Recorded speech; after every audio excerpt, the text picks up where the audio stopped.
Ya baik, shalom, salam damai sejahtera buat kita semua. Saya ucapkan terima kasih buat kalian semua. Biarlah Tuhan Yesus yang membalas semua kebaikan teman-teman yang sudah mendukung perkembangan channel ini. Kita pakai untuk menjadi berkat bagi banyak orang. Dan video kali ini saya akan mengajak teman-teman untuk menyaksikan. Ini ada seorang abdi negara, seorang polisi di Polda telah membawa renungan firman Tuhan. Dan renungan firman Tuhan ini sangat memberkati orang-orang yang ada di dalamnya. Seperti apa pemberitaan firman Tuhan itu, saya akan ajak kita sama-sama ikutin video ini dari awal sampai selesai. Salam. Silakan duduk Bapak Ibu.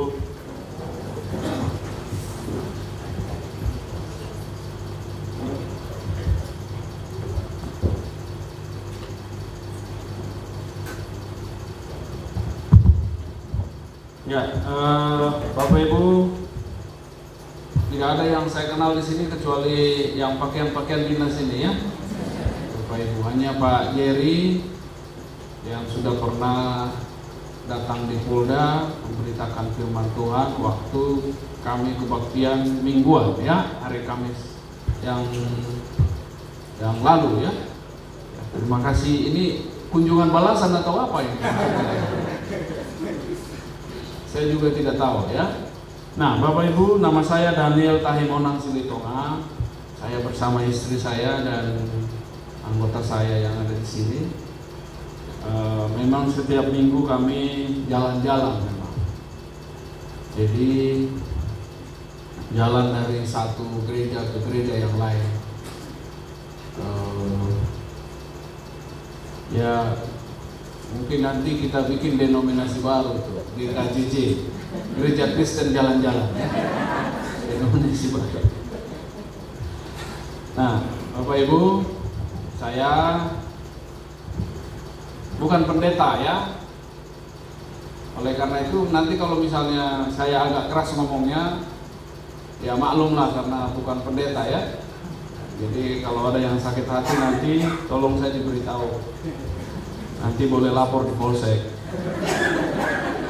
Karena sakit hati atas pemberitaan firman Tuhan. Nah, Bapak Ibu, semua sehat hari ini? Semua merindukan firman Tuhan? Betul ya? Oke. Mari kita buka Alkitab kita. Semua bawa Alkitab? Oh ya, saya bawa Alkitab elektronik. Mari kita buka di dalam Lukas 5 ayat 17 sampai dengan ayat 26. Kita baca saut-sautan. Bapak Ibu baca ayat genap, saya baca ayat ganjil ya. Oh, ini ada Alkitab besar. Ini kadang-kadang memanjakan jemaat. Nah, sehingga kalau ketinggalan juga Alkitabnya tidak perlu bawa Alkitab karena di gereja sudah ada yang besar. Ya, di Alkitab saya judulnya adalah Orang Lumpuh Disembuhkan. Sama ya? Sama. Oke.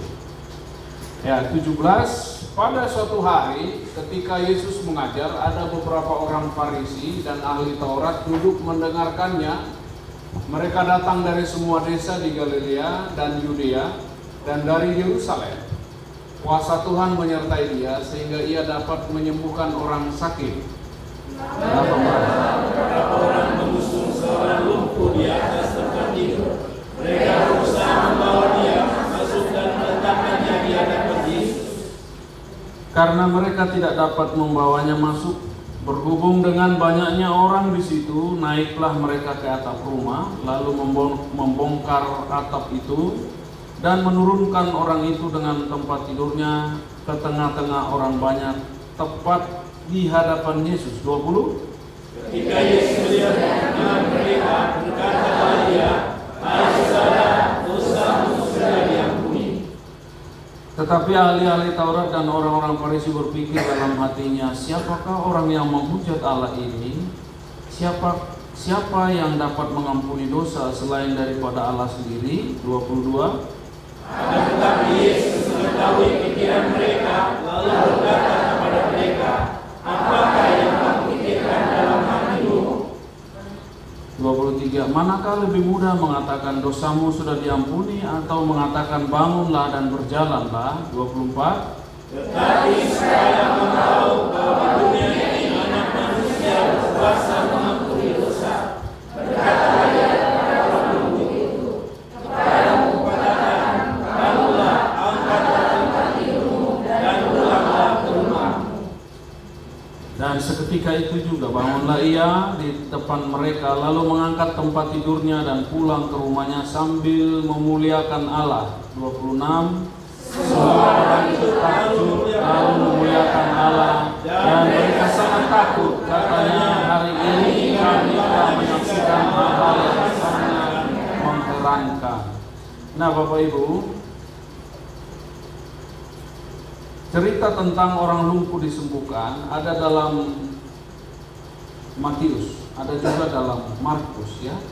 Nanti kita baca di dalam Markus 2 juga, di dalam Matius 9 ada juga tentang orang lumpuh disembuhkan. Ini berarti dalam Injil Sinoptik. Injil Sinoptik dikenal dengan Injil Sinoptik Matius, Markus, Lukas. Ada orang juga bilang Yohanes juga masuk. Ada yang ahli berpendapat, teolog berpendapat 4 ini Matius, Markus, Lukas adalah Injil Sinoptik. Tapi ada yang juga berpendapat cuma 3 saja, Matius, Markus, Lukas. Yohanes tidak ikut. Nah, Bapak Ibu, yang mana ikut terserah. Itu benar semua, yang penting percaya. Nah, begitu ya. Sinoptik, sin berarti bersama-sama, optik artinya apa? Kalau Bapak Ibu pergi ke toko kacamata mau beli apa? Emang kenapa buat beli kacamata itu? Buat apa? Buat gagah-gagahan, buat bikin cantik. Sekarang kacamata fungsinya sudah macam-macam ya. Bikinlah kayak kucing, bikinlah kayak apa, bikin kayak harimau, bikin kayak apa. Jadi orang yang pakai kacamata udah kelihatan mukanya beda ya. Padahal fungsi kacamata buat apa? Buat melihat ya. Sin artinya bersama-sama, optik artinya melihat. Jadi melihat satu peristiwa secara bersama-sama, tetapi menggambarkannya dengan berbeda-beda. Itu kan sinoptik artinya ya. Jadi sinoptik, Injil sinoptik. Oleh karena itu Matius, Markus, Lukas menyoroti hal yang sama tentang orang lumpuh disembuhkan. Berarti kalau 3 orang saksi tentang satu peristiwa, berarti itu benar ya. Karena kalau satu saksi saja, ada istilah hukumnya itu unus testis, nullus testis. Satu kesaksian bukanlah satu kesaksian, bukanlah kesaksian. Satu kesaksian bukanlah satu kesaksian.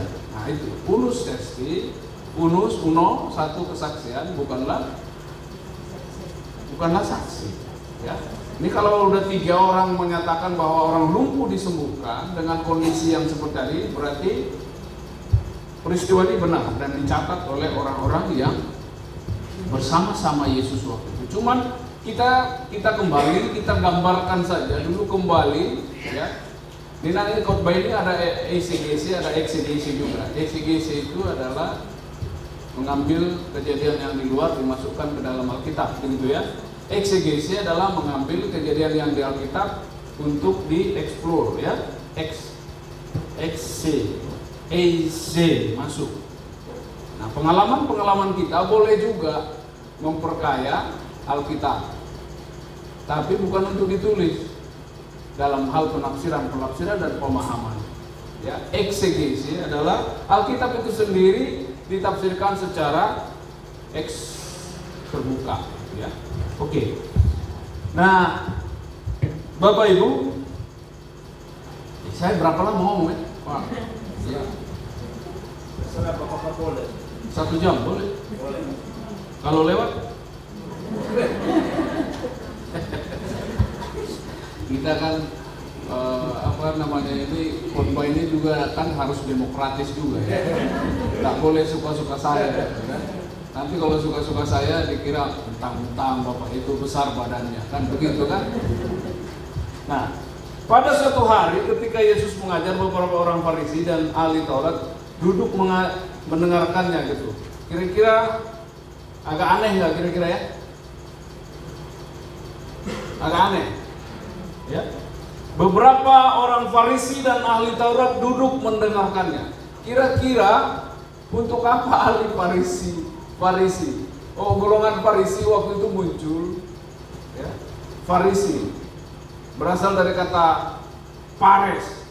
Pares itu adalah memisahkan diri, adalah orang-orang yang pada saat itu memilih dirinya untuk mendalami Alkitab semaksimal mungkin, dan mereka memisahkan diri dari golongan orang-orang umum agar mereka bisa melaksanakan Alkitab, bisa melaksanakan hukum Taurat waktu itu secara murni dan konsekuen. Maka pares, kita memisahkan diri, maka disebut orang yang memisahkan diri, orang Farisi. Nah, kalau di sini orang yang aneh-aneh disebut orang apa?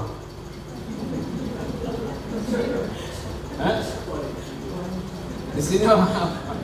Orang Farisi. Kalau dulu orang Farisi. Nah, di sini kan orang Farisi dan ahli Taurat. Beda itu. Beda. Ahli Taurat beda lagi. Mereka mendalami teori-teori ahli Taurat itu, dan tetapi mereka tidak melaksanakan. Ya. Jadi dua golongan di sini. Golongan Farisi yang mereka berusaha melaksanakan Taurat itu dengan murni dan konsekuen. Ada nggak gitu? Bisa nggak murni dan konsekuennya? Sedangkan ahli Taurat mereka mendalami secara teori, secara mendalam betul, kata demi kata maksudnya apa, tetapi belum tentu melaksanakan. Nah, di sini golongan mana? Bapak Ibu golongan mana? Golongan Farisi kah? Atau golongan ahli Taurat? Atau abstain? Kayak pemilihan aja abstain. Ya. Kita berapa hari lagi pemilu? 3 hari lagi. Kata-kata baik untuk pemilu apa? Pilihlah. Ini saya ingatkan nih, Bapak Ibu datang ke TPS semuanya ya. Datang semuanya ke TPS, bahwa semua orang ke TPS yang harus memilih ikut. Pilihlah sesuai, bukan hati nuranimu, kadang-kadang salah. Pilihlah apa yang Tuhan katakan dalam hatimu, kan begitu. Ya, emang kamu punya hati nurani? Mana hati nurani? Pilihlah apa yang Tuhan bisikkan ke dalam hati nurani. Ya. Jangan karena bisikan saya, atau karena bisikan tetangga, atau karena warna merah atau warna ketara semua. Apa sudah ada yang terima warna merah? Saya jadi garuk kepala. Ini kalau sudah terima bisikan-bisikan atau janji-janji atau apa lagi? Janji-janji dalam bentuk amplop. Itu berarti bukan suara siapa itu kalau gitu? Suara amplop. Jadi saya tantang juga, suara sesuai suara hati. Kamu tanya hatimu benar atau tidak? Kejadian 2 ayat 7, manusia diciptakan Tuhan dari debu dan tanah ya. Coba Kejadian 2 ayat 7. Kita menyimpang dikit, biar lebih dari 1 jam ya. Karena berapa hari lagi? Kejadian 2 ayat 7. Ketika itulah Tuhan Allah membentuk manusia dari debu dan tanah. Membentuk, kata membentuk Y, pakai tangan, pakai ya. Semua yang ada di bumi ini diciptakan Tuhan pakai kun fayakun. Apa artinya? Terjadi maka terjadilah. Terjadilah pakai firman. Tapi untuk menciptakan kamu dan saya, saudara-saudara dan saya ini, Ketika itulah Tuhan Allah membentuk manusia itu. Membentuk, kata membentuk, apa itu?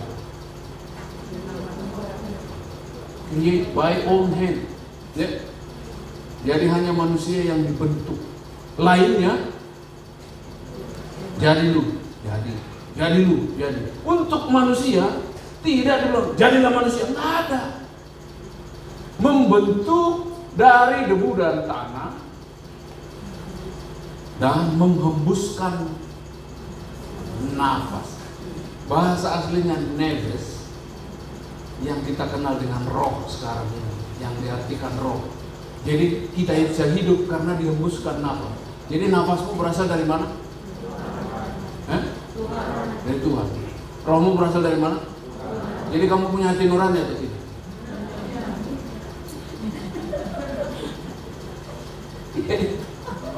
Demikianlah manusia itu menjadi makhluk ini. Jadi kalau kita tidak dihembuskan Tuhan nafas roh itu, ya kita debu dan tanah itu aja kita itu. Ya. Ya enggak? Sudah mulai sadar dari sekarang nih, punya hati nurani itu. Ya jangan mengandalkan hati nurani. Sebab hati nuranimu tergantung situasi, ya nggak? Benar nggak? Kalau semua marah-marah maka kamu ikut marah, itu hati nuranimu marah. Kalau semua orang baik, kamu baik. Kamu semua orang jahat, itu jahat. Maka ada teori mengatakan, untuk mengenal seseorang, maka kenalkan sama saya 10 orang teman, maka akan saya tahu dia. Maksudnya bagaimana? Untuk mengenal seseorang ini, kenalin sama saya 10 orang saja teman terdekatnya, maka akan saya tahu dia siapa. Iya kan? Iya, karena gini, manusia itu berpola hidupnya. Ya, manusia itu hidupnya berpola.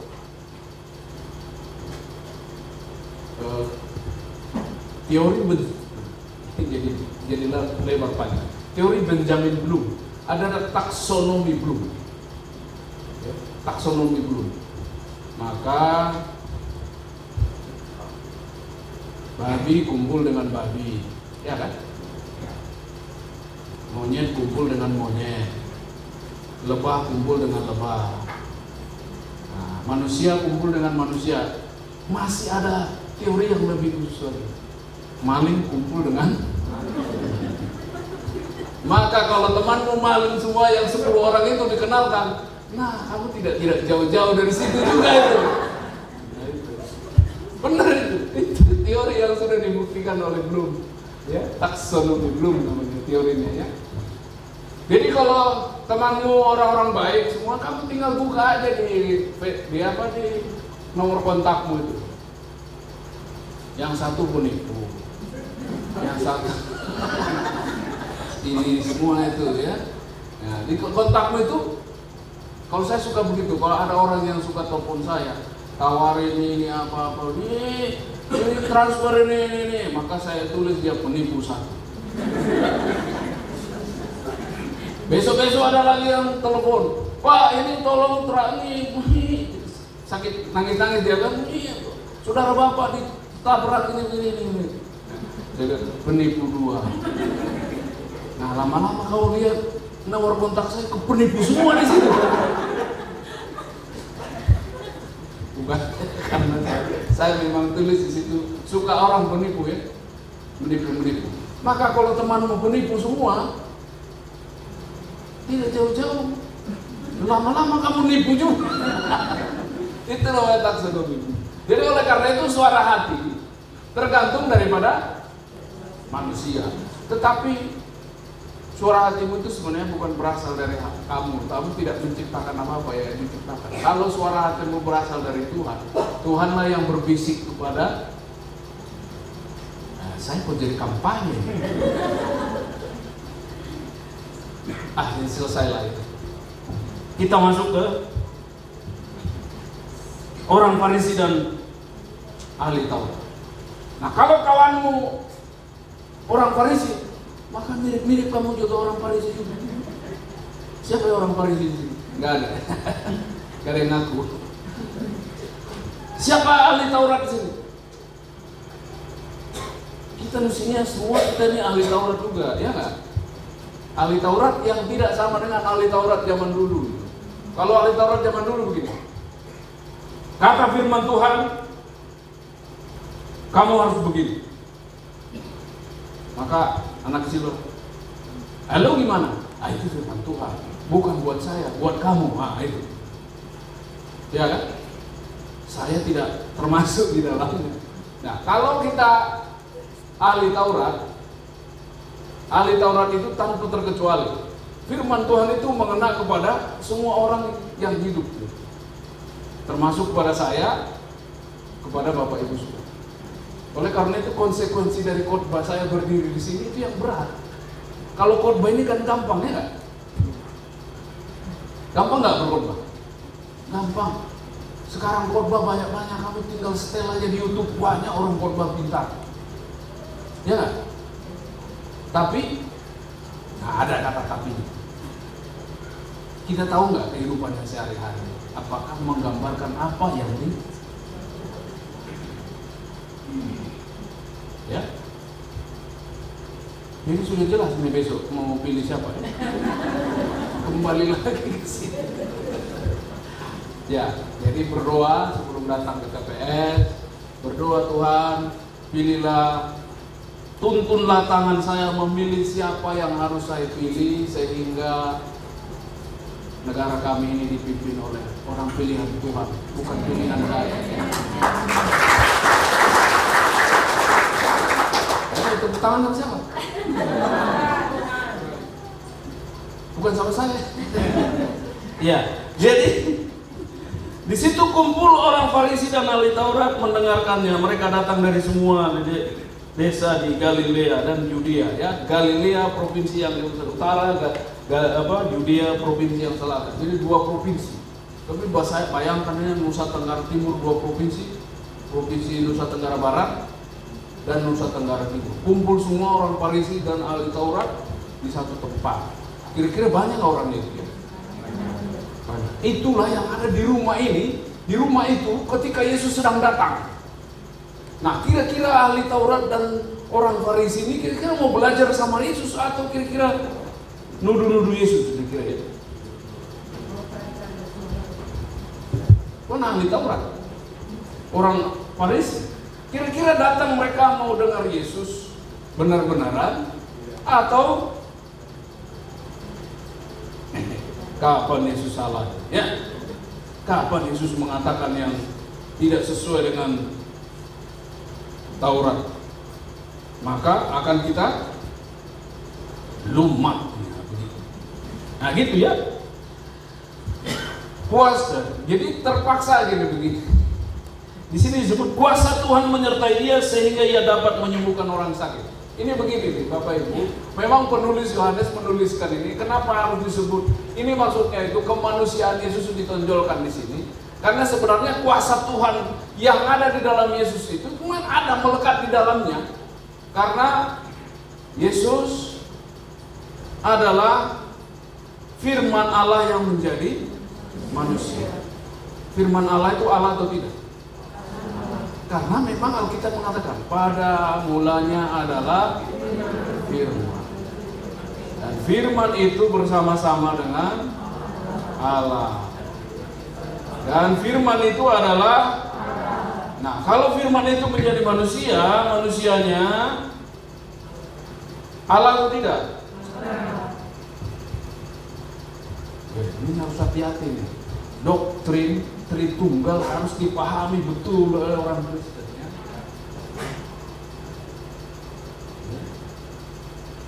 Yesus bukan Allah, tapi hakikatnya adalah Allah.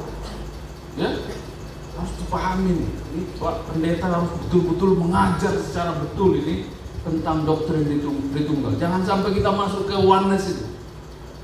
Yesus adalah Allah, Allah adalah Yesus, Allah adalah Roh Kudus, Roh Kudus adalah Allah. Tapi ini ada teori yang harus dipecahkan. Suatu saat bisa masuk teori klasik, ya, Bapak Ibu ya. Nah, Pada mulanya adalah firman, firman itu bersama-sama dengan Allah, firman itu adalah firman itu menjadi manusia. Nanti kalau kita buka di dalam Yohanes 1 ayat 14, firman itu menjadi manusia, berinkarnasi menjadi manusia. Dan ketika dia manusia, itu dinamakan namanya Yesus.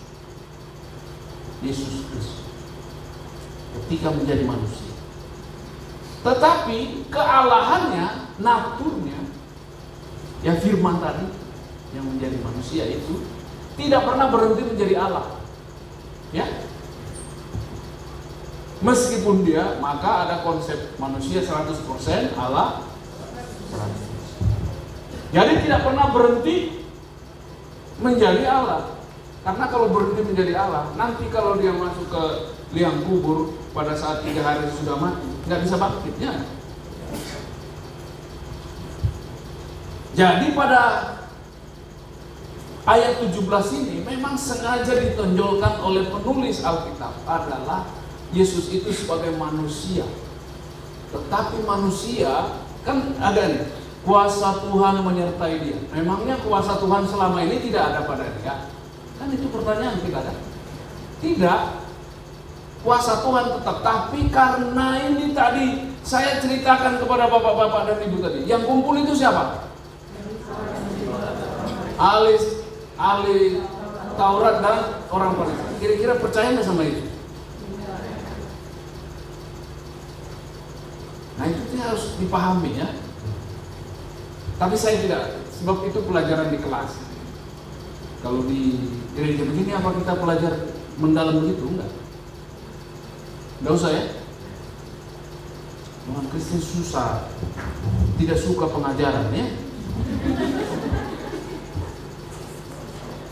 Lalu datanglah beberapa orang mengusung seorang lumpuh di atas tempat tidur mereka, berusaha membawa dia masuk dan meletakkan di hadapan Yesus.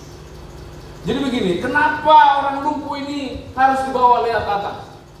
Karena di rumah itu sudah penuh, tidak bisa, sudah penuh sesak. Coba bayangkan dari 2 provinsi, Galilea dan Yudea.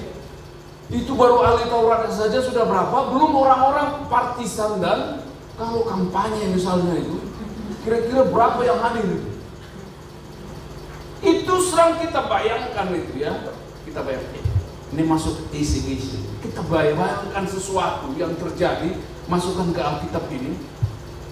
Saya agak teori-teori ini saya ngomong ya. Kita bayangkan sesuatu dimasukkan ke Alkitab ini, isi-isi namanya. Seperti sekarang ini, suatu tempat, misalnya tokoh tertentu datang di satu rumah, kira-kira orang yang mengikuti dari jalan saja sudah banyak, ya. Apalagi datang undangannya dari 2 provinsi, Nusa Tenggara Barat dan Nusa Tenggara. Kira-kira yang datang berapa? Wah, itu sudah tidak terbayangkan banyaknya itu kalau kita menafsirkan sekarang ini. Zaman itu juga mungkin seperti itu, ya. Banyak orang yang hadir. Jadi diceritakan. Lalu datanglah beberapa orang mengusung seorang lumpuh di atas tempat tidur. Mereka berusaha membawa dia masuk dan meletakkannya di hadapan Yesus. Bisa nggak? Nggak bisa, karena orang sudah sesat. Apalagi lumpuh kan nggak bisa jalan sendiri. Coba misalnya lagi sesak begini, tiba-tiba ada orang lumpuh nih. Kira-kira sama-sama lihat nggak? Minggir gitu. Kira-kira gimana? Kalau di sini bahasanya begitu. Minggir gitu. Hah? Rondo. Apa artinya ondor itu? Oh, minggir. Oh, itu bahasanya doh. Jangan sampai satu saat polisi lagi di pinggir di jalan. Minggir. Maka pengemudinya orang timur. Dia pelan-pelan minggir pelan-pelan dia sambil lihat. Polisi bilang, "Loh, kenapa nggak berhenti?" Kan perintah Bapak minggir. Bukan berhenti. Iya kan? Di sini ada begitu. Jadi ketika orang banyak itu sedang ada di dalam rumah itu, kira-kira orang lumpuh ini bisa jalan atau tidak? Nah, mana orang lumpuh tidak bisa jalan? Kalau orang lumpuh bisa jalan, bukan lumpuh namanya itu, pura-pura. Nah, ini lumpuh benaran, tidak bisa jalan. Jadi dia harus digotong. Kalau kira-kira orangnya lagi dalam rumah itu banyak sekali, tiba-tiba bilang orang lumpuh. Terus yang lainnya kira-kira mau minggir atau tidak? Tidak mau minggir, sebab orang semua mau pengen rebutan, mau pengen dengar apa kata Yesus, mau pengen lihat. Ada yang mau pengen dengar, ada yang pengen lihat, ada yang pengen tahu siapa Yesus itu, ada yang pengen kesembuhan, ya enggak? Tapi rata-rata pada saat itu orang yang datang mengikuti Yesus itu selain orang Farisi dan ahli Taurat. Kalau orang Farisi dan ahli Taurat kira-kira datang mau ngapain? Catat-catat lah ini ya. Kapan suaranya Tuhan Yesus salah ini, maka akan diveto sama dia. Di gereja juga begitu ya. Kalau pendeta lagi khotbah, kalau di belakang, bukan, di sini tidak ada. Nanti di luar. Kalau kan pendeta serba susah ya, ya enggak? Panjang khotbahnya salah, pendek juga salah, ya enggak? Kalau panjang khotbahnya apa tuh pendeta? Harga tomat, harga cabai, gosip-gosip di gereja tidak jelas sampai sejam begini nih, panjang kali khotbahnya. Saya sampai ngantuk. Dia yang ngantuk, pendeta yang salah. Ya. Kau jangan pernah ke gereja GSJA itu lagi. Itu kalau khotbah itu nggak jelas itu. Kampanye melulu di dalam. Itu kalau panjang. Kalau pendek juga salah. Kita dapat apa di gereja itu? Kita masih baru foto-foto ganti status, khotbah sudah selesai. Baru ganti status, khotbah sudah. Itu kalau pendek. Jadi ini boleh panjang atau tidak nih? Boleh. Berapa kali ganti status?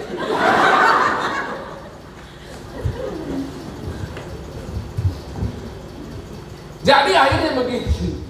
Orang lumpuh ini akhirnya kira-kira bagaimana bisa sampai pas di hadapan Yesus, sebab Yesus sedang dikelilingi oleh banyak orang.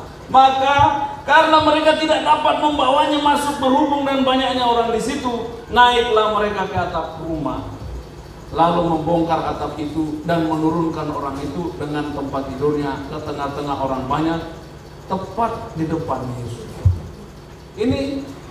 Ini ditulis sangat gampang, tapi dilaksanakan susah. Susah nggak ini dilaksanakan? Saya mau tanya, kira-kira orang ini berapa orang?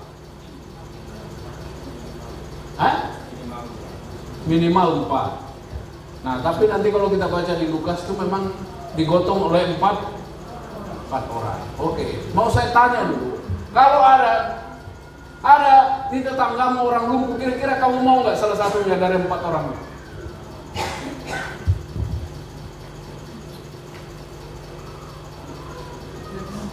Tidak ada hubungan famili, tidak ada apa. Tiba-tiba kamu datang, saya ini yang akan gotong. Jadi siapa kamu? Itu pertanyaan saya. Siapa kamu? Kira-kira kalau ini benar 4 orang, ini Alkitab mengatakan 4 orang. Saya mau pengen tanya, kira-kira 4 orang ini siapa? Apakah ini jemaat GSDA? Apakah salah satunya ada jemaat GSDA di sini yang datang ini, yang tiba-tiba menawarkan dirinya untuk menggendong atau mengangkat 4 orang ini? Apa ini ada di sini? Ini pikir-pikir. Jangan hanya lewat begitu aja cerita ini. Ada 4 orang menggotong dia sedang sakit. Saya pengen tanya dulu ya. Kalau orang lumpuh itu bisa jalan atau tidak? Tidak. Kalau dia bisa jalan, berarti pura-pura. Nah, kalau ini lumpuh beneran, sejak lahir lumpuh, menjadi pertanyaan saya kepada bapak-bapak ibu yang hadir di sini. Siapa yang memberitahu kepada orang lumpuh? Di situ orang lumpuh ini nggak ada jalan. Dulu belum ada HP, belum ada WA, belum ada telepon, belum ada memberitahu. Yesus ada di situ loh. Siapa kira-kira yang memberitahu kalau Yesus ada di situ? Kita kan berpikir nggak? Siapa yang memberitahu kepada orang lumpuh ini kalau Yesus ada di situ? Oke. Kira-kira orang lumpuh ini dari mana dia tahu Yesus itu bisa mengobati, bisa menyembuhkan? Bagaimana caranya orang lumpuh ini percaya sama Yesus? Tidak pernah ketemu, tidak pernah tahu. Iya kan? Ini pekerjaan kita semua ini. Bapak Ibu, siapa yang pernah ketemu Yesus? Tidak ada, termasuk saya. Tapi kenapa saya percaya Yesus? Siapa yang bikin saya percaya Yesus? Bapak Ibu tanya, tidak perlu jawab kepada saya. Tanya pada dirimu sendiri hari ini, siapa yang membuat kamu percaya Yesus sehingga datang di sini? Apa kamu dijanji-janjikan pakai amplop datang di sini atau apa? Ini sekarang pertanyaannya kepada kita semua. Siapa kira-kira yang membuat orang lumpuh ini tahu Yesus, percaya Yesus, dan Yesus bisa menyembuhkan? Sehingga nanti dia bisa mau diangkat. Ya kan? Siapa yang membuat bapak-bapak dan ibu dari rumah tergerak hatinya setiap hari, setiap minggu datang di tempat ini dan beribadah di tempat ini? Foto Yesus pun tak ada di sini kan? Kenapa Bapak Ibu percaya? Pikirkan, kalau Bapak Ibu bisa seperti ini sekarang, ada orang lumpuh di rumah, kapan dia bisa mendengar Yesus? Lumpuh mungkin dia tidak lumpuh secara fisik, tapi lumpuh hatinya, lumpuh pikirannya, lumpuh imannya. Ya, di rumah ada nggak ya? Tetanggamu ada? Ada yang lumpuh imannya, lumpuh hatinya, lumpuh perasaannya, lumpuh semuanya dia. Lihat kamu mau pergi ke gereja, ngapain lagi ini ke gereja? Iya nggak? Ada nggak di situ? Kira-kira yang orang lumpuh ini, yang ini di sini, kita naik eksegese ya. Orang lumpuh ini, siapa yang memberitahu kepada dia kalau Yesus itu baik? Siapa yang akan memberitahu kepada orang lumpuh yang ada di tetanggamu itu kalau Yesus itu baik? Oleh karena itu, makanya saya tekankan tadi, orang Farisi sama orang ahli Taurat. Kan orang lumpuh itu bilang, Yesus itu baik. Maka orang lumpuh bilang, kamu baik atau tidak? Iya nggak? Orang lumpuh nanya nggak sama kita? Ini orang lumpuh hatinya lah, lumpuh imannya itu ya. Selama ini tidak pernah ke gereja. Kamu mau khotbahin dia, ayo dong ke gereja, ikut sama saya. Di gereja itu begini orangnya, begini. Tuhan Yesus baik. Maka dia tanya sama kamu baik atau tidak? Dan dia tidak perlu tanya, dia lihat dari kehidupanmu sehari-hari ya. Kamu bilang Yesus, kamu aja maling. Kamu itu tukang tipu. Bilang Yesus baik. Ya kamu baik dulu baru saya baik. Itu baru apa benar itu orang lumpuh ini mau benar ya? Kan kita bayangkan itu. Karena orang lumpuh ini, siapa itu Yesus? Kan begitu ya? Apa dia? Kan nggak pernah dengar. Dia lumpuh di rumah total. Jalan-jalan ke mall juga tidak pernah. Ikut KKR juga enggak, kan gitu. Nggak pernah lihat Yesus, nggak pernah dengar Yesus, nggak pernah tahu Yesus. Kira-kira siapa ini yang memberitahu kepada dia kalau Yesus itu bisa menyembuhkan? Ini pekerjaan kita semua ini. Datang ke sini, nanti pulang mana orang lumpuh? Iya kan? Mungkin kamu tidak ketemu orang lumpuh secara fisik, tetapi di tetanggamu, di dalam rumahmu, di banyak juga orang lumpuh. Lumpuh apa? Lumpuh hatinya, lumpuh perasaannya, lumpuh semuanya. Lumpuh semuanya. Nah, itu perlu kamu beritahu agar dia bisa datang di sini mendapat kesembuhan, ya enggak? Nah sekarang itu kan yang diharapkan.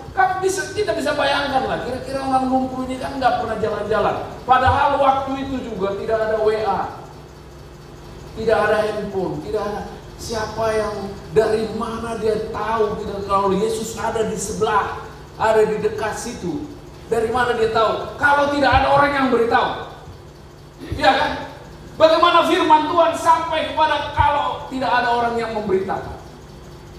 Jadi dibutuhkan orang yang memberitakan. Dibutuhkan kita semua fungsinya memberitahu kepada orang lumpuh ini agar orang lumpuh tahu dan yakin betul mau diangkat, ya kan? Oke, kira-kira yang 4 orang ini nggak memberitahu? Ada kemungkinan ya? Ada kemungkinan yang 4 ini. Ya katakanlah kita berbaik hati. Yang 4 ini adalah di dalam 4 orang. Kira-kira yang 4 orang ini kira-kira siapa? Kita pikirkan ya, siapa kira-kira 4 orang ini? Apakah saudaranya? Apakah orang lain? Apakah tetangganya? Orang yang paling mungkin di kehidupan kita, yang paling datang kalau kamu sakit, yang paling datang jenguk kamu siapa? Keluarga? Teman? Tetangga? Kalau tetanggamu nggak datang, saya pertanyakan kamu orang Kristen atau tidak ya? Kalau kamu sakit tetangganya belum? Biar mati. Biar tahu rasa dia ya. Itu kalau tetanggamu bilang begitu sama kamu, waduh, kamu hidup setengah-setengah di neraka itu. Iya kan? Jadi oleh karena itu, apa yang dikatakan oleh firman Tuhan itu menjadi manusia Kristen, menjadi pengikut Yesus. Kamu juga mulai punya tetangga juga, ini punya tetangga, punya teman. Terus kamu sakit, tidak ada teman yang besuk. Terus kamu selama ini hidup ngapain? Apalagi saudara juga nggak datang juga. Saudara nggak datang. Lah terus siapa lagi yang mau datang kalau kamu sakit? Saudara nggak datang, teman nggak datang, tetangga yang nggak datang. Terus siapa yang datang?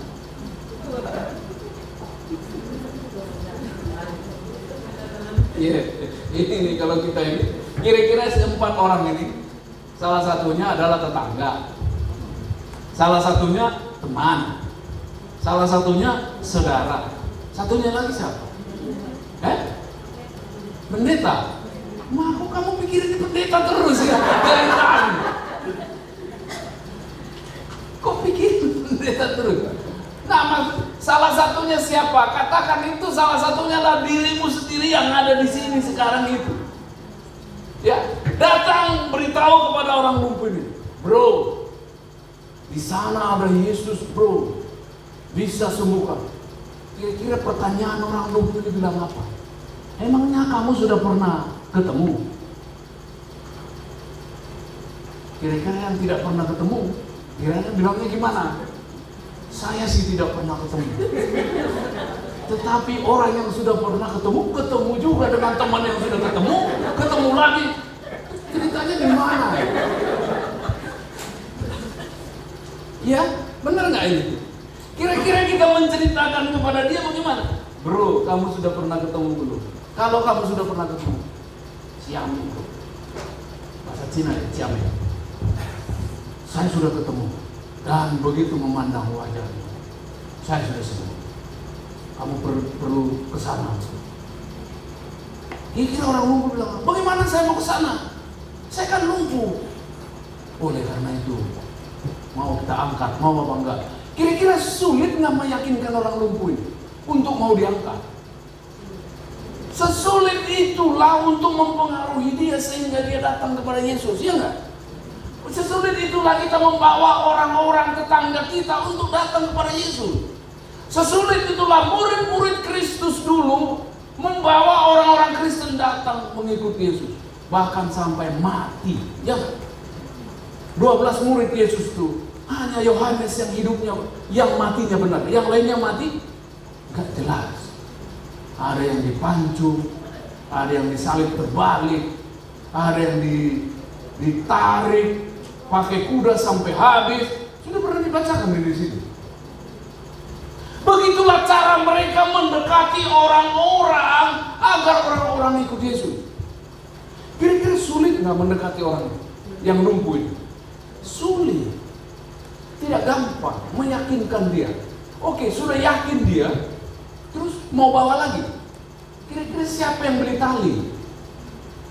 Siapa yang keluar duit beli tali? Siapa yang keluar duit pakai kalau sarung ya? Siapa yang kasih mau sarungnya dikasih begitu untuk pakai sarung lah ini ya. Kalau tandu di sini dulu pakai apa, sarung ya? Nah, sarung lah kita bikin tandu tempat tidurnya dia misalnya begitu ya. Sarung siapa ini? Orang lumpuh ini tidak orang kaya, orang lumpuh. Dari mana duitnya? Ya kan? Siapa yang mau keluar sarung? Apa begini dulu? 1, 2. Halo sarung. Di sini ada begitu nggak? Begitu pendeta bilang hari ini kita ada kebutuhan untuk ini, maka jemaatnya bilang, lu ya, begitu nggak di sini? Tidak ya? Tidak di sini. Di sini orang baik-baik semua. Itu baik. Ini saya sudah ngomong berapa lama? Sudah 30 menit. Belum mulai ini korban. Baru pendahuluan. Jadi masih lanjut kita ya? Oke.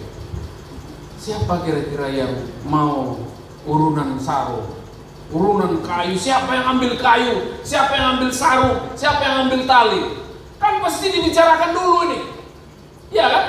Kalau kita tidak sehati menjadi umat Kristen, menjadi jemaat di gereja ini, maka gereja ini akan begini-begini aja terus. Ya kan? Ya kan?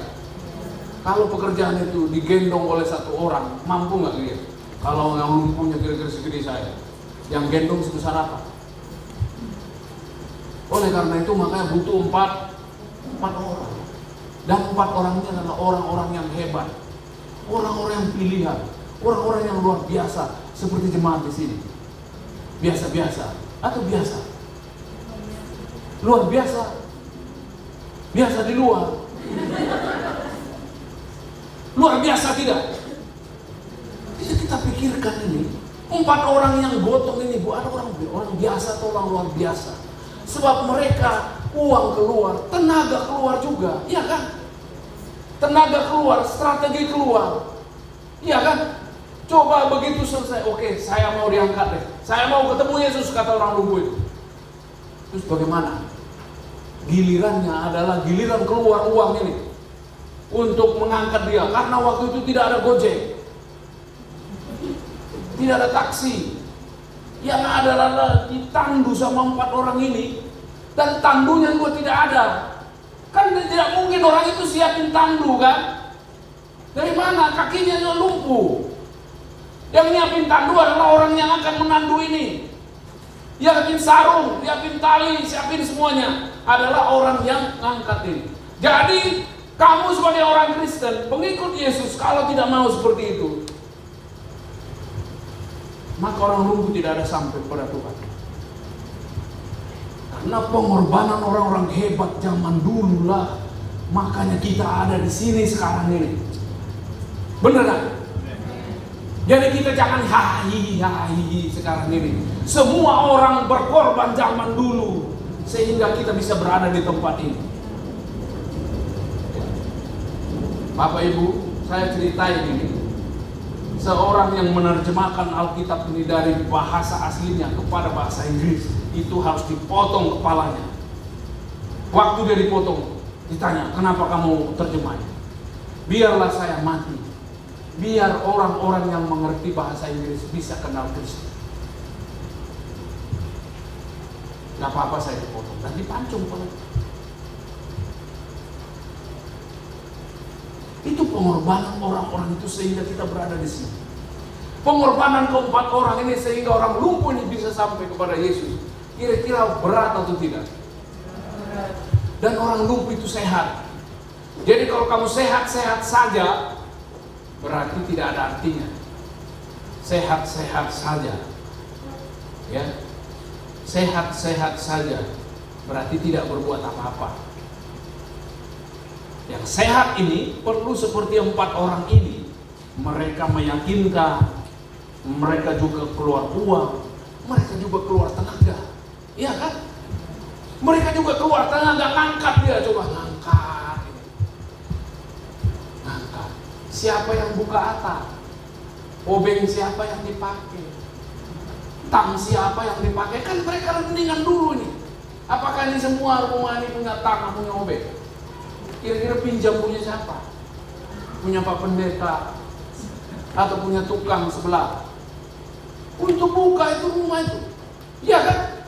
Kira-kira tangga siapa tangga? Pakai tangga atau tidak? Pakai tali atau tidak? Nah, kita pikirkan isi-isi tadi itu. Kita pikirkan kondisi sekarang ini, ngangkat orang lumpuh ke atas rumah orang, itu gampang atau tidak? Sulit. Orang lumpuh begitu dibuka. Ini saya beritahu, zaman dulu, biar tidak terlalu berpikiran yang ngawur-ngawur.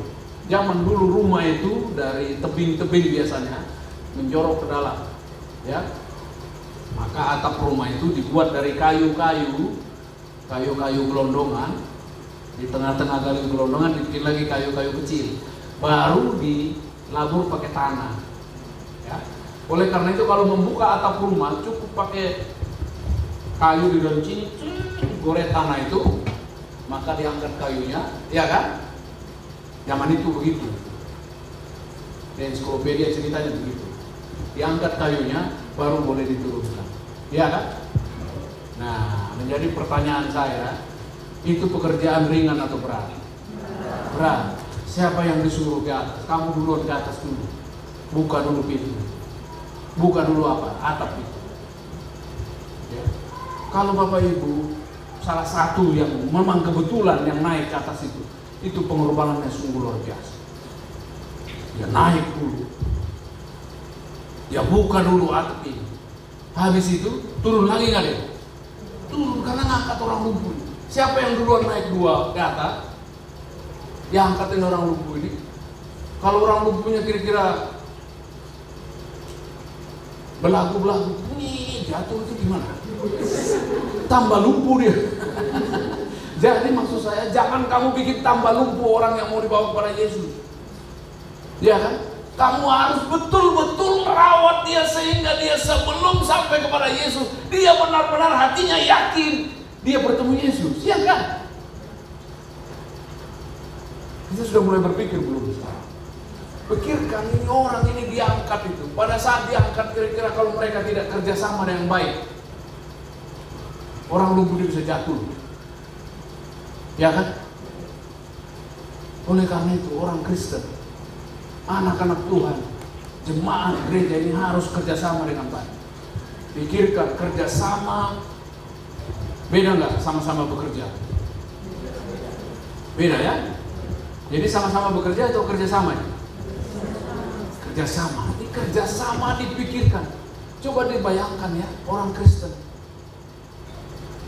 yang 4 orang ini meyakinkan, beli tali, berkorban uang, berkorban tenaga, dan berkorban keringat juga. Iya. Mereka angkut, mungkin pada saat angkut itu tangannya luka ya. Waktu menurunkan, ya kan berat ini, turunkan. Sebentar. 4, satu di sini. Kalau ini tiba-tiba tidak pegang dengan baik, orang lumpuh bisa jatuh, ya kan? Orang lumpuh, ya kan? Dia dijaga betul sama 4 orang ini sehingga betul-betul. Coba dia melihat pas yang mana ini buka-bukaan pintu yang pas di depan Yesus. Ya, karena persis di depan Yesus. Itu pekerjaan mudah atau tidak? Itu menjadi orang Kristen tidak mudah, Bapak Ibu. Memenangkan orang, apalagi sekarang ini. Banyak yang lumpuh, udah lumpuh belagu lagi, ya. Yang mau dibawa kepada Yesus. Oleh karena itu kalau kamu setengah-setengah membawa dia, maka dia tidak datang. Dia jatuh di jalan. Jangan bikin jatuh di jalan. Jadi mereka angkat benar-benaran datang kepada Yesus, sehingga orang lumpuh ini bilang benar-benar. Ya, sudah mulai dapat ini apa artinya ya. Ketika Yesus melihat apa hadiahnya, kita tadi kerja berat, apa hadiahnya pada orang ini? Ayat 20 ya. Nah, mari kita sama-sama. Ayat 20. Ketika Yesus melihat iman mereka. Siapa ini mereka?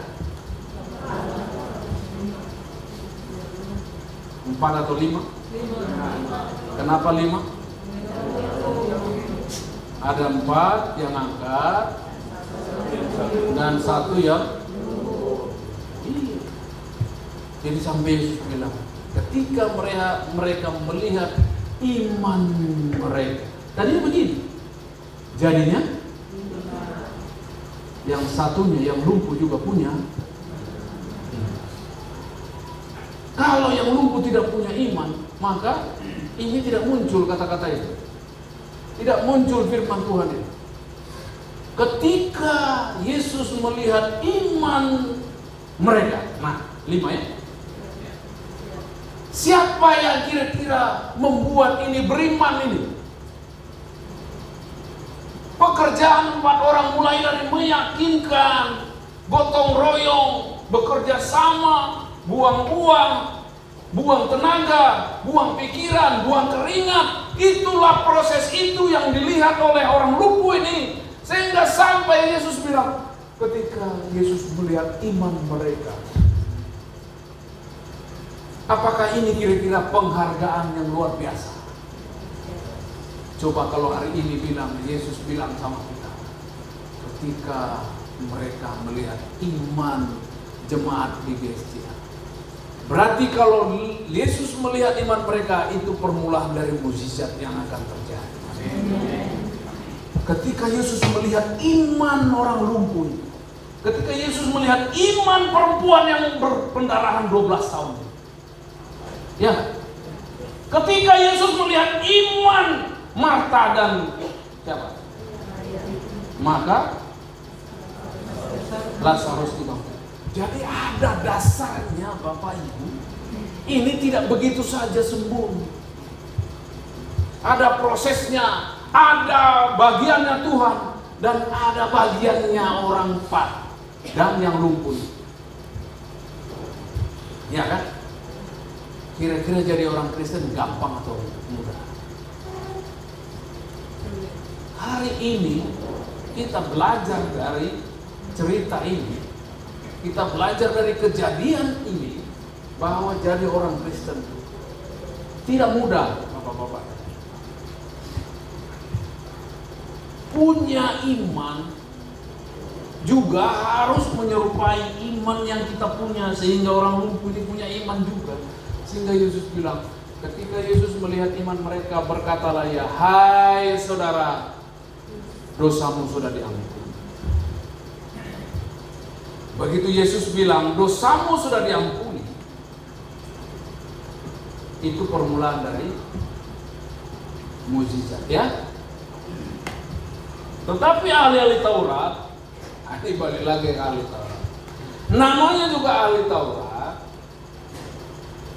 dan orang-orang Farisi berpikir dalam hatinya, siapakah orang yang menghujat Allah ini? Siapa yang dapat mengampuni dosa? Karena saya mau tanya kepada Bapak Ibu, biar kita lebih gampang memahami Alkitab, ya. Kira-kira dari mana Yohanes tahu apa yang ada di dalam hati Yesus? Kan ini, dalam hati Yesus ini kan. Tetapi ahli Taurat dan orang Farisi berkata dalam hatinya. Ya kan? Coba Bapak Ibu yang berkata dalam hatinya bagaimana? Bisa ya, ada yang bisa tahu apa perkataan dalam hati saya? Tetapi kenapa penulis Alkitab bilang berkata dalam hatinya? Dia tahu. Saya beritahu nih, biar gak bingung ya, jadi orang Kristen juga bingung. Saya setiap hari sama ajudan saya, tiap hari. Saya tahu dia ini kesukaannya apa, ini. Kira-kira saya tahu nggak kira-kira kalau kita lihat misalnya karena sudah bersama-sama terus gitu, ya bersama-sama. Misalnya katakanlah saya sama istri saya kan bersama-sama terus ya. Karena kira-kira misalnya melihat sesuatu, kira-kira tanggapannya sama apa tidak? Atau kira-kira karena seringnya contoh ini,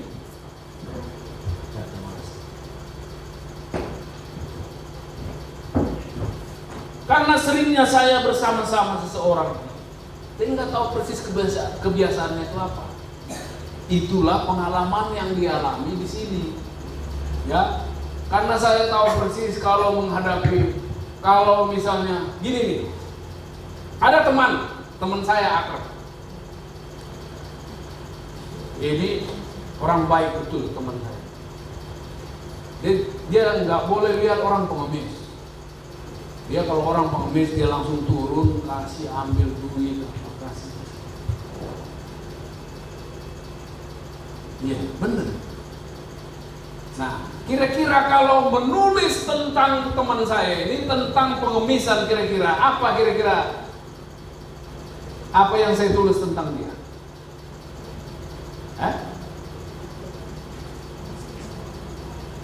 Kalau tentang pengemisan, kalau tentang pribadinya teman saya ini kira-kira saya tahu apa nih? Ya. Itulah yang dituliskan oleh Yohanes. Kenapa ditulis orang Farisi dalam hatinya dia tahu?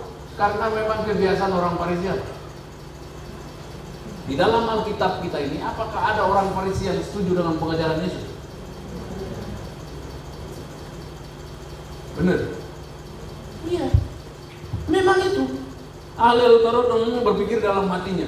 Ini pikiran ini diterjemahkan, dilihat oleh Yohanes, penulis Alkitab ini. Memang orang Farisi begini. Karena memang setiap ketemu dengan Yesus ya memang begitu. Kalau Yesus bilang begini, maka orang Farisi bilang begini. Kalau Yesus menyembuhkan orang hari Sabat, maka dia bilang, masa hari Sabat hari lain dong. Nah gitu kan? Masa makan nggak pakai cuci tangan? Cuci tangan dong. Masa nggak bayar pajak? Bayar dong, kan begitu kan? Jadi tahu persis apa kebiasaan orang Farisi. Itu yang dituliskan ini. Siapakah orang yang menghujat Allah? Siapa yang dapat mengampuni dosa selain daripada Allah sendiri? Pasti. Ketika Yesus melakukan sesuatu yang baik, kira-kira orang Farisi setuju atau tidak? Itu yang dituliskan karena kehidupan bersama-sama dengan orang Farisi, tahu persis kehidupan orang Farisi. Itu yang ditulis ini. Jadi jangan sampai berpikir bagaimana ya penulis Alkitab bisa tahu apa isi pikiran orang, ya kan gitu ya. Tapi isi pikiran orang bisa dibaca. Bapak-bapak bisa saya baca isi pikiran orang ini, teman saya ini. Jangan sampai lihat orang pengemis pasti turun. Sebentar. Ada apa bro? Ada orang pengemis. Ada duit nggak? Ada. Dia nggak bisa hatinya lihat orang pengemis. Nah kira-kira kalau ketemu besok lihat orang pengemis, ini kira-kira gimana? Kalau saya menceritakan orang teman saya ini, kalau ketemu pengemis, jangan sampai dia lihat pengemis. Dia pasti turun kasih duit. Bener itu. Nah, kalau menuliskan tentang itu kira-kira saya tahu apa enggak? Kalau orang Farisi ini setiap kali ketemu Yesus pasti ngelawan, pasti kritik. Kalau kira-kira Yesus bikin sesuatu, kira-kira pasti kritik nggak? Itu yang ditulis ini. Jadi membaca pikiran orang melalui kebiasaan, iya nggak? Oleh karena itu makanya tadi dari awal saya bilang, untuk mengetahui saya siapa, kamu cukup kenal 10 orang teman-teman dekat saya, kan begitu ya? Ya kan? Untuk mengetahui Bapak Ibu siapa, maka kenalkan kepada saya orang-orang paling dekat, 10 orang saja, maka saya tahu Bapak siapa. Kesukaannya apa? Hobinya apa? Ya kan? Nah, itu. Akan tetapi Yesus mengetahui pikiran mereka. Dari mana juga Yesus tahu pikiran mereka? Kalau Yesus sih Pasti tahu pikiran mereka. Sebab saja apa? 100% manusia, 100% pasti tahu pikiran mereka. Lalu berkata kepada mereka, ini nih, pertanyaan mulai masuk pada inti dari pemberitaan firman Tuhan ini. Apakah yang kamu pikirkan dalam hatimu, ya? Kita kira pertanyaan ini kepada kita sekarang. Manakah lebih mudah mengatakan dosamu sudah diampuni atau mengatakan bangunlah dan berjalan? Kira-kira kenapa ya Tuhan bilang begitu ya? Manakah lebih mudah mengatakan dosamu sudah diampuni atau mengatakan bangunlah dan berjalan? Baru hari ini dengar firman begini ya, dibuka ya. Nah begini yang mau saya maksud begini.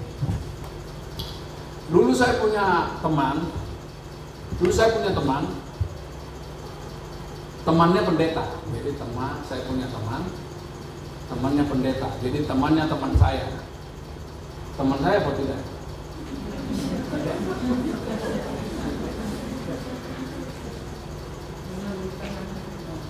Saya punya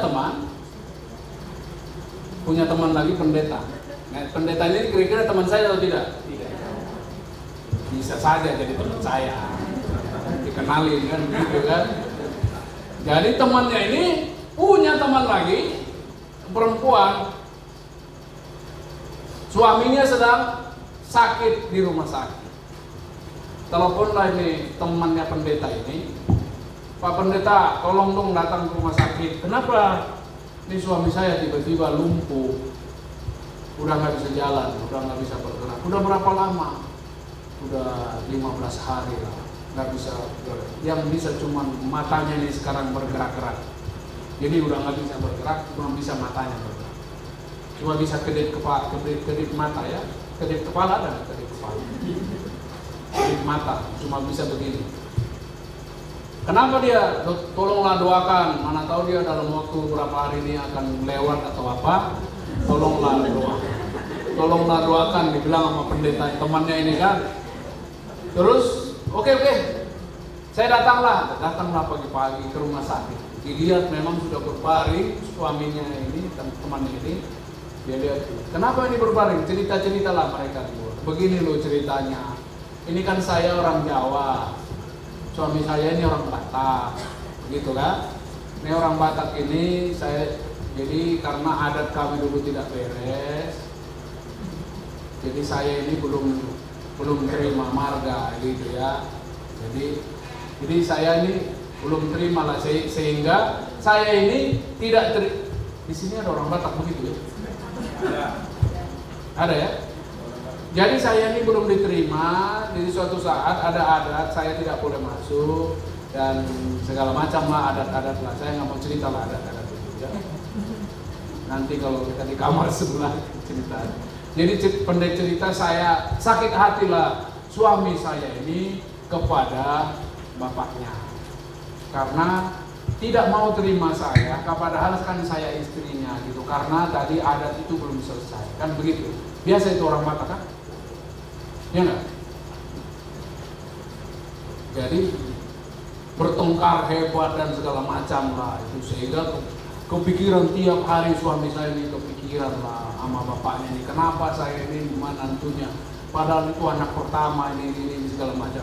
Karena memang saya dulu memang bukan pilihannya dan segala macam lah begitu ya, bukan mantu pilihan karena saya bukan orang Batak, saya orang Jawa begini. Oh jadi beginilah kalau begitu kata pendeta ini.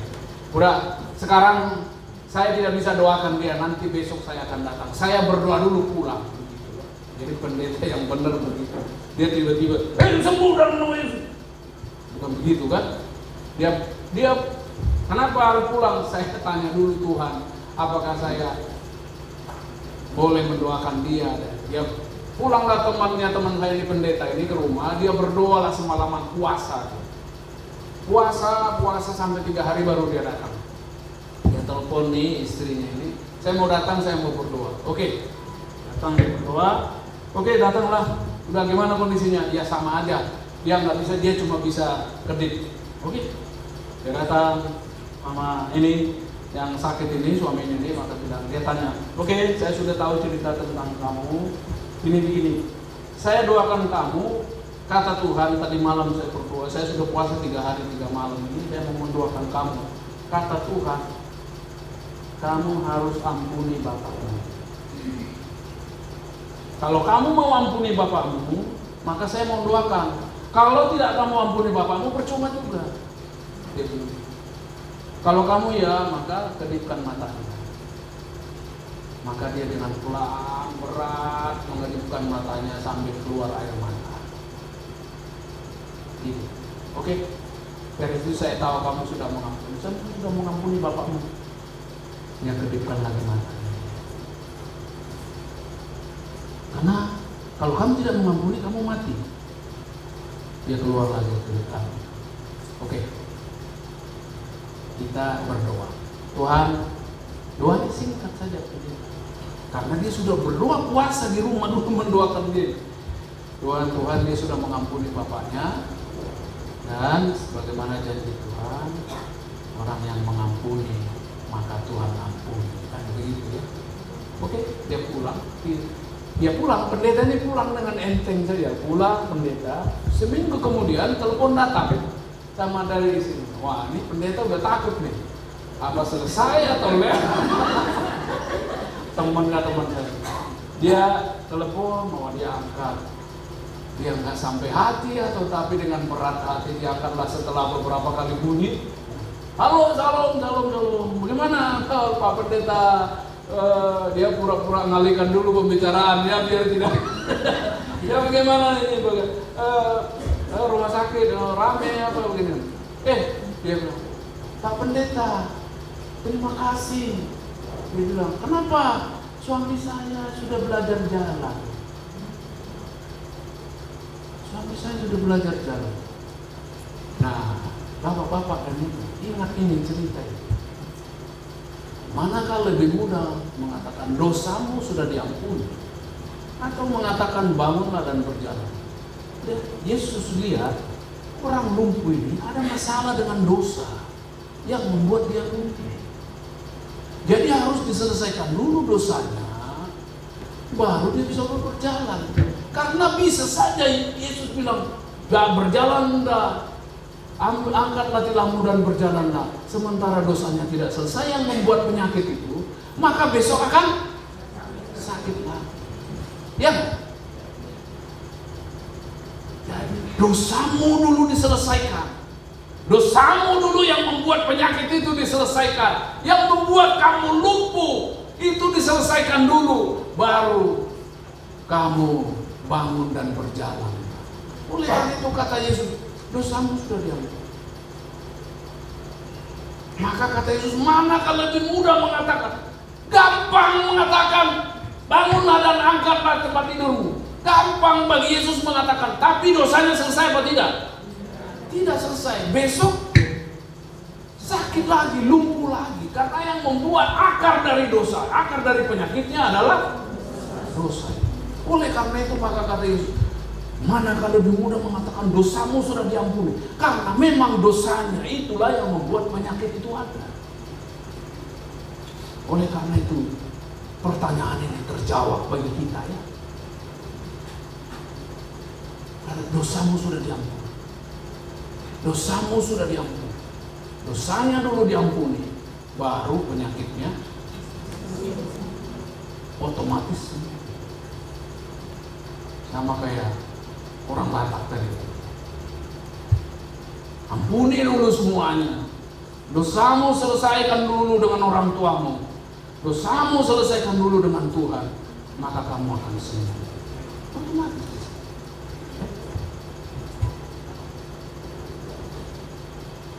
Dan ini penegasan tadi bahwa Yesus adalah firman Allah yang menjadi manusia. Jadi Yesus tidak pernah lepas sedetik pun menjadi Allah. Ya, tetapi supaya kamu tahu bahwa di dunia ini anak manusia berkuasa mengampuni dosa.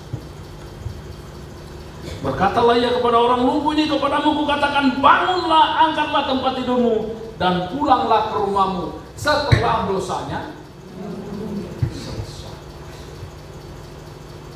Ya. Bapak Ibu, persoalan-persoalan kita memang mungkin banyak secara fisik, tapi yang menyebabkan itu adalah dosa. Ya, benar. Maka oleh karena itu setiap kebaktian kita, ibadah kita mestinya memang mengampuni dosa. Tuhan, ampunilah. Doa yang diajarkan Tuhan Yesus apa? Bapa kami yang di surga, dikuduskanlah namamu. Terus apa lagi? Datanglah kerjaanmu, jadilah kehendakmu di bumi dan di surga. Terus? Ampunilah kami. Betapa pentingnya pengampunan dosa itu ya.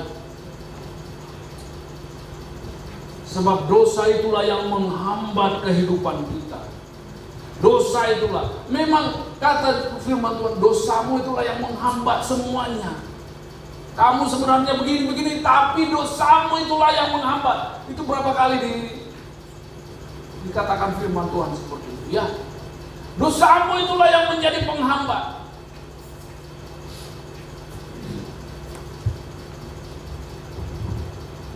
Satu jam lebih, kok tidak ada yang protes?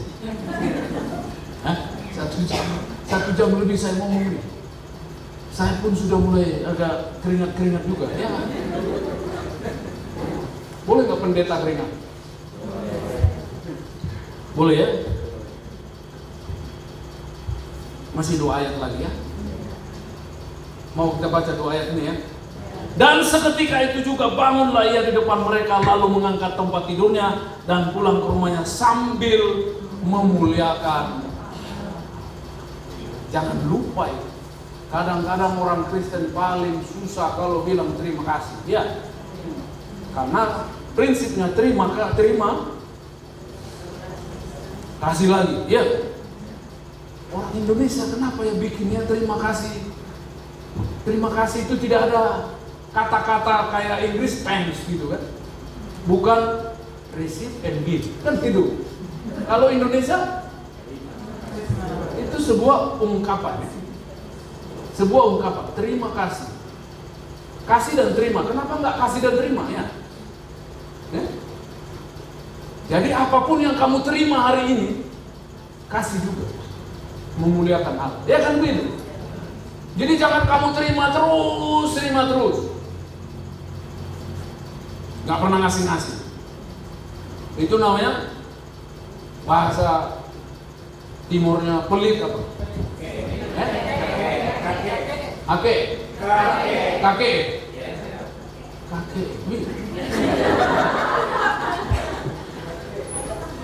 Sambil memuliakan Allah, bilang bagaimana memuliakan Allah itu?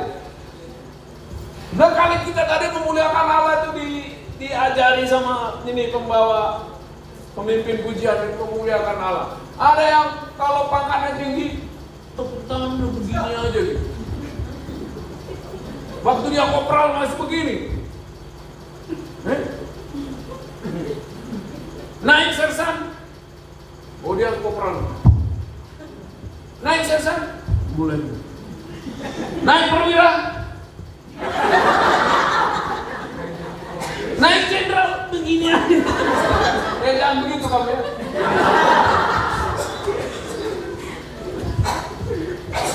Waktu dia belum diberkati, wah tepuk tangannya, terima kasihnya begini ya. Semua terbuka kayak gitu. Tapi begitu dia udah diberkati, kadang-kadang udah lupa ya, terima kasih. Nah ini yang benar, ini sambil memuliakan Allah. Dan kamu menerima sesuatu, maka kata terima kasih itu. Begitu menerima sesuatu, maka kasih sebanyak yang kamu terima itu. Oleh karena itu, saya kadang-kadang diprotes sama istri saya. Kamu perutmu tambah besar. Saya bilang, ya mungkin lebih banyak yang saya terima daripada yang saya kasih. Perutmu tambah besar. Kalau kamu tidak memuliakan Allah ya. Ayat 26 ayat terakhir. Ya, karena ini sudah mulai siang ya.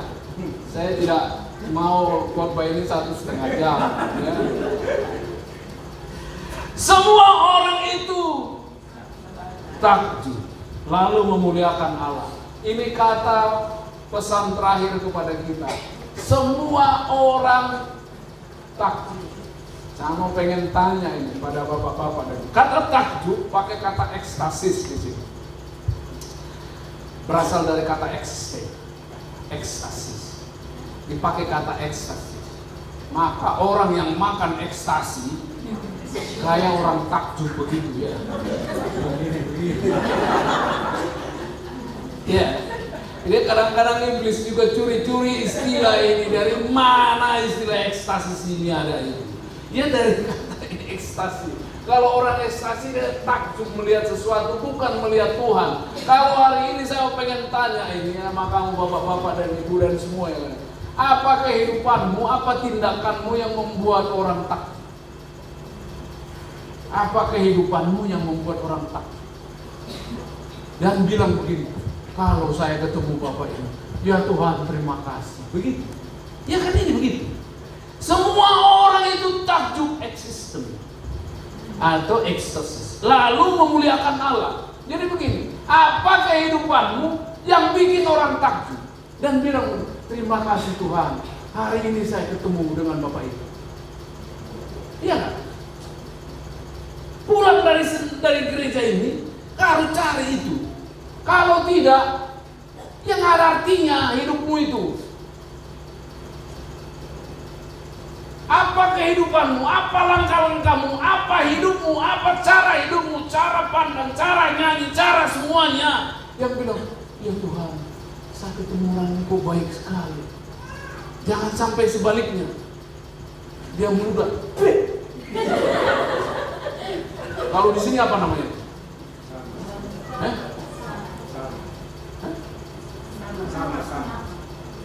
Dia bilang, ini ketemu sama orang itu mau mati rasanya.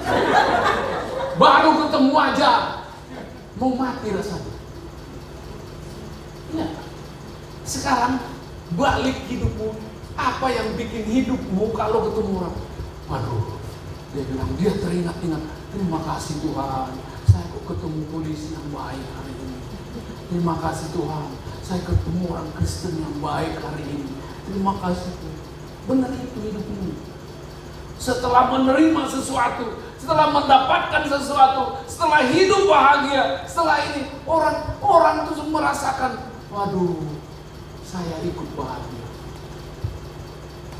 Terima kasih saya punya tetangga orang Kristen.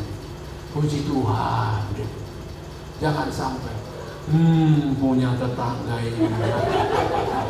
Dia bilang punya tetangga orang Kristen jangan sampai deh. Atau kira-kira seperti itu.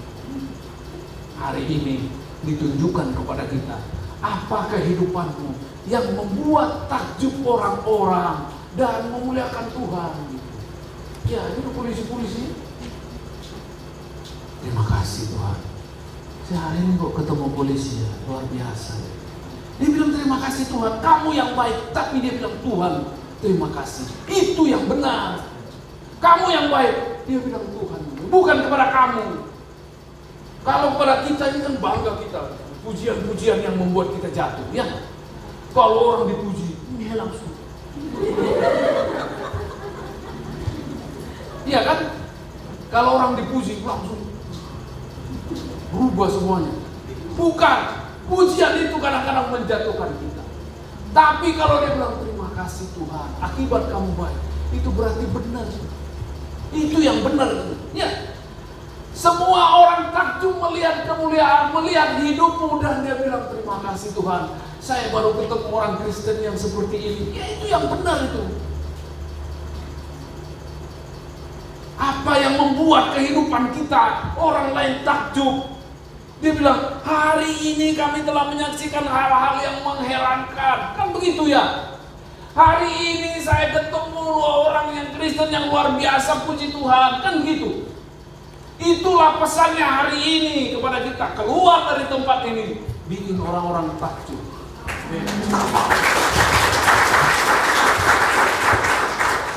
Kamu tepuk tangan sama siapa?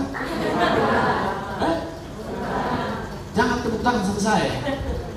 Saya ini orang biasa. Orang biasa-biasa saja. Gak punya apa-apa. Jangan tepuk tangan sama saya, tepuk tangan sama Tuhan. Tepuk tangan yang benar. Apakah hari ini khotbah ini membuat kamu takjub dan bilang terima kasih sama Tuhan? Tepuk tangan sama Tuhan. Khotbah saya tidak perpanjang lagi. Selesai ya. Jadi apa pesannya?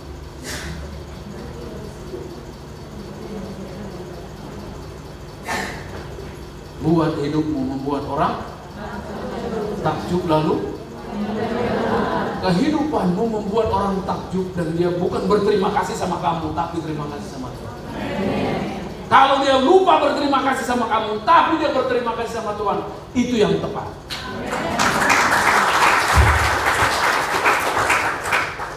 Jangan sampai kamu kasih sesuatu karena lupa dia mengucapkan sesuatu terima kasih. Saya ambil lagi. Karena kamu tidak bilang terima kasih ya. Itu namanya kamu apa? Pelit. Apa? Kakek. Nah itu. Amin. Mari saya undang. Terima kasih banyak sahabat sekalian, teman-teman semua yang sudah mampir ke channel ini, bahkan sudah nonton video ini, sudah memberikan like dan subscribe-nya. Tuhan Yesus terus menolong dan memberkati kita semua dimanapun kita berada. Selalu andalkan Tuhan dan selalu menjadi saksi dimanapun kita berada. Tuhan Yesus memberkati kita semua.